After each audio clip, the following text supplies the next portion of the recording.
This is from Browns Wire. 5 things to watch as the Browns get ready to take on the Vikings in the second preseason game.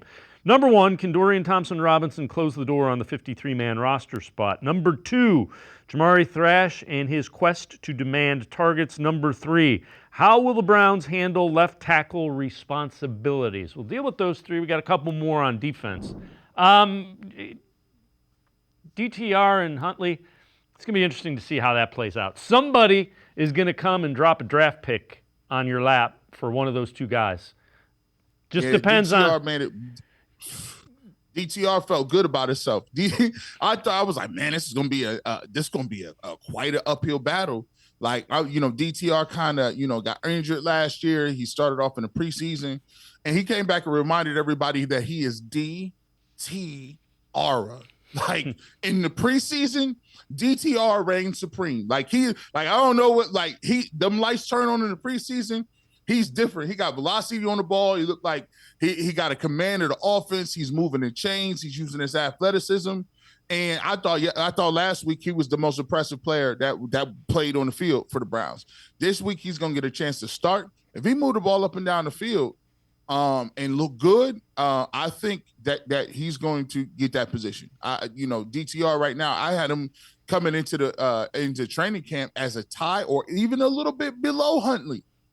And Huntley didn't play bad. Jameis Winston didn't play bad, but I think DTR came in and kind of grabbed that position. Jamari Thrash is a guy who, if I'm David Bell, hey, David Bell, I know you've been nicked up a little bit, but you might want to get back out there because Jamari Thrash is looking like he want to take some minutes. He didn't have to, he made the best of his opportunities, 43 yards on I believe 3 catches last week. He just looks the part. He's a guy that doesn't look out of place. He can get in and out of his routes. He's a guy that can make people miss. I like what I see him as a rookie. He's going to be demanding some time. But the one thing that I will say to me is and we're going to look at this all year. The mystery that is Jed Wills. I haven't heard anything from Jed Wills. When is he coming back?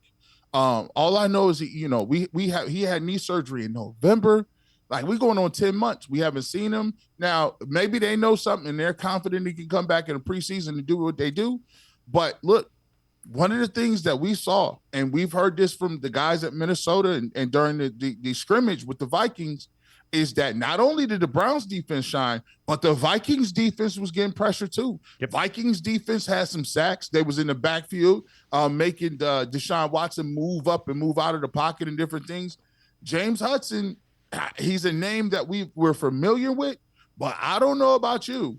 I don't know how I feel about James Hudson going against Michael Parsons all day against opening day against the Cowboys, because that could be a nightmare for us. Yeah, I'm with you. You might have, if Wills isn't ready, you might have to go find something outside of the what's in here, because you can't go into a regular season game with James Hudson if he doesn't look substantially, and I mean night and day different than he did in that first preseason game. All right, the 4 and 5 here, looking for Jawan Briggs to continue to stand out. That's the 7th round pick from Cincinnati, the defensive tackle. And can Devin Bush stack 2 strong outings in a row?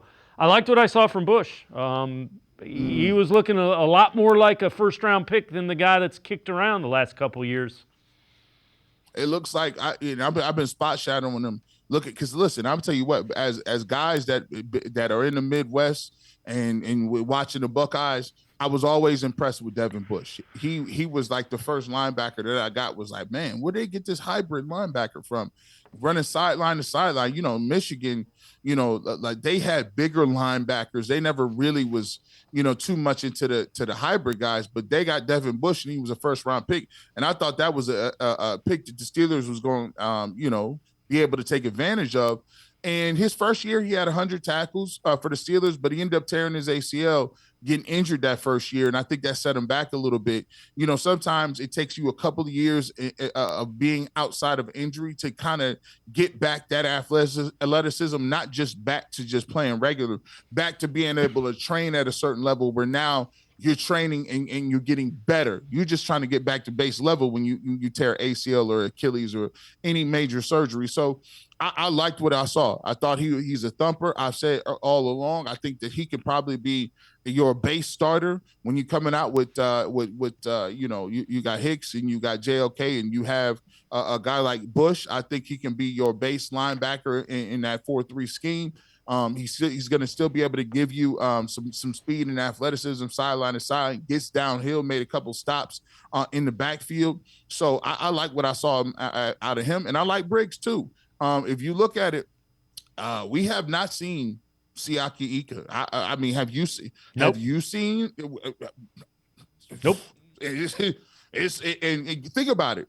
Maurice Hurst and Dalvin Tomlinson are down. So if you're not getting minutes right now, and you got guys, Shelby Harris is not playing.